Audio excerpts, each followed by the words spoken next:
so my rule too is treat yourself as if you're someone responsible for helping. And it's sort of predicated on the idea that regardless of your inadequacies and your malevolence, which, I'm sure you have many inadequacies and no shortage of malevolence, just like everyone else. Regardless of that, you have a moral obligation, so that would be a responsibility, to assume that despite all evidence, that there's actually something of intrinsic worth about you, and that as a consequence, you're duty-bound to treat yourself like that is true. And then it turns out that if you do that, well, then your life gets better. And I don't mean happier exactly, although I would say it gets happier. I mean it gets richer and more meaningful and deeper and more worthwhile, and you become more educated and you become wiser, and you treat yourself with more respect, and you're a better model for other people, and you're a better father or better sister or better mother, whatever it happens to be.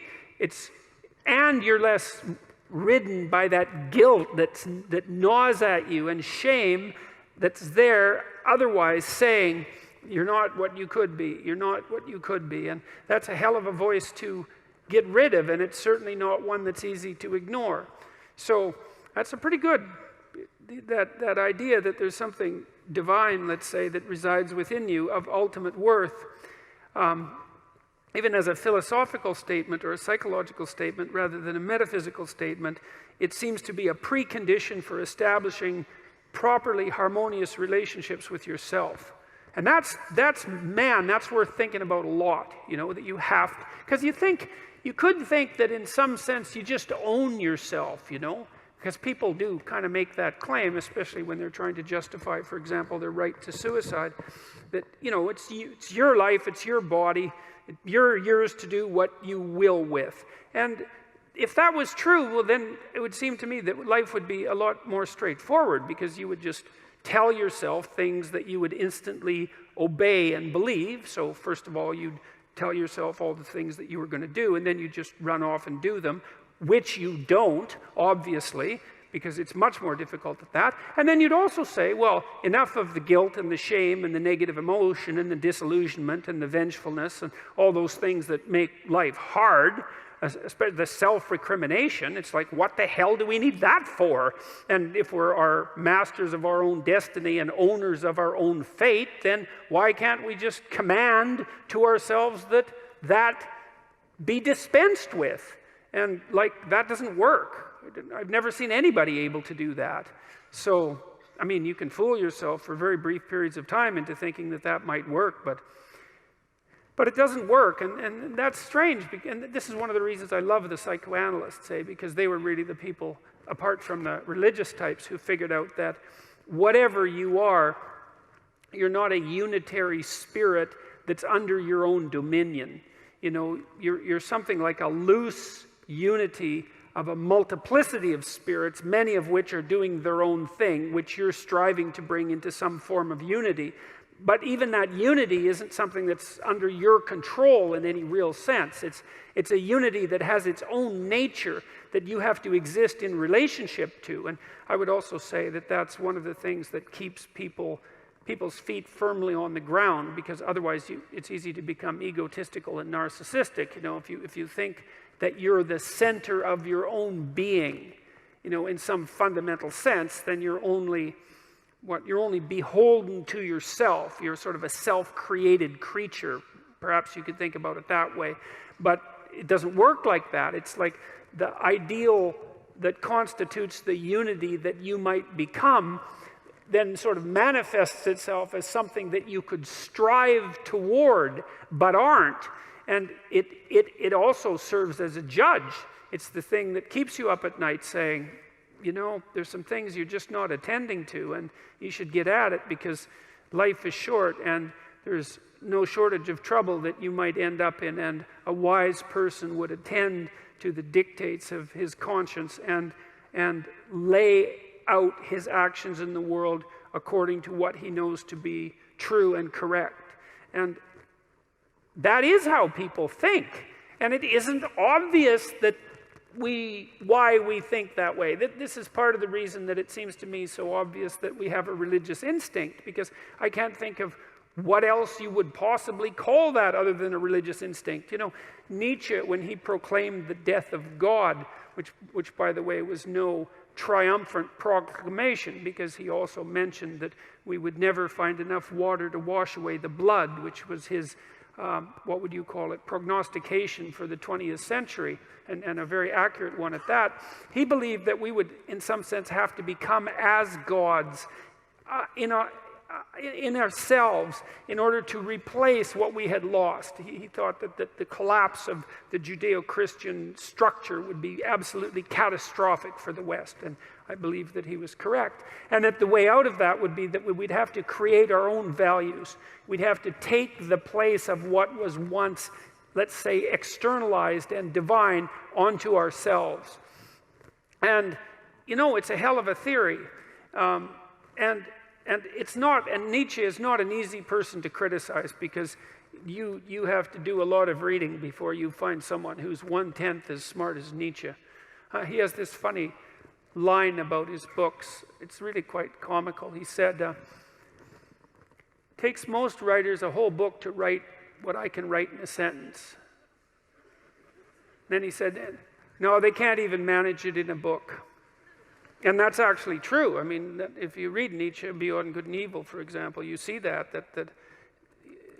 his thought is so powerful that it's really a kind of miracle.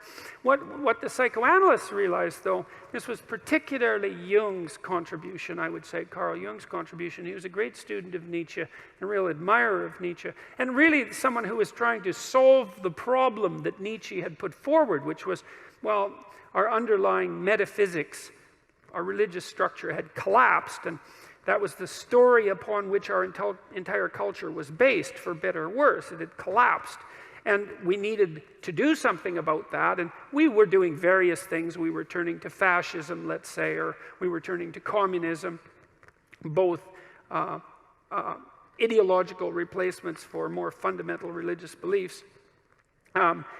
But that Nietzsche's suggestion that we turn to ourselves to extract out our own values, to create our own values, let me be more accurate about that, happened to be untrue, because we weren't the sort of creatures who were actually capable of doing that. And it's one of the reasons I love Jung and his biological take, in some sense, towards human beings, because Jung firmly believed, and I think all of the evidence supports him, believed that human beings actually had a nature, you know, that we weren't merely social constructions, which we certainly aren't, despite what the social constructionists insist upon, forcing us to think increasingly through legislative means, and that we had to wrestle with what it was that we were. You know, even though we're our own creatures in some sense, we also have to wrestle with our intrinsic nature.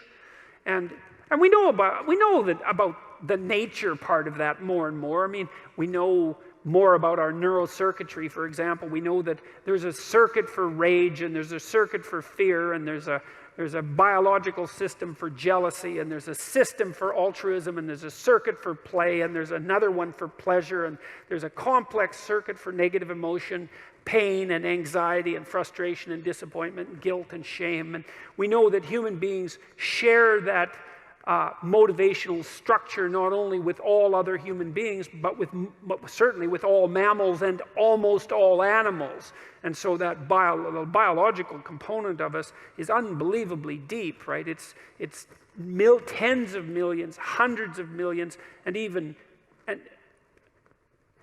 billions of years old. I read an interesting paper just the other day. You know, I tend to talk about lobsters more than the average person, and one of the points I made in 12 Rules for Life was that our neurochemistry, at least some of it, is so similar. It's been conserved so completely throughout the immense duration of evolution, hundreds of millions of years, that lobsters, like human beings, appear to become the lobster equivalent of depressed if they suffer a hierarchy defeat, and that if you give them chemicals that are roughly analogous to human antidepressants, it perks them right back up their posture improves, and they'll go off and fight. And you know, when I first discovered that, it just blew me away. I never recovered from it. I thought, my God, really, that the continent, it's 350 million years of continuity in the structure of those systems. And you know, we know the serotonin system, which is the system I'm talking about, does govern your observation of where you sit in a social hierarchy, like it does for many, many animal species. And as one consequence of that, regulates your emotions, so that if it sees that you're a relatively high status creature in your local environment, then it tends to allow you to feel more positive emotion and less negative emotion.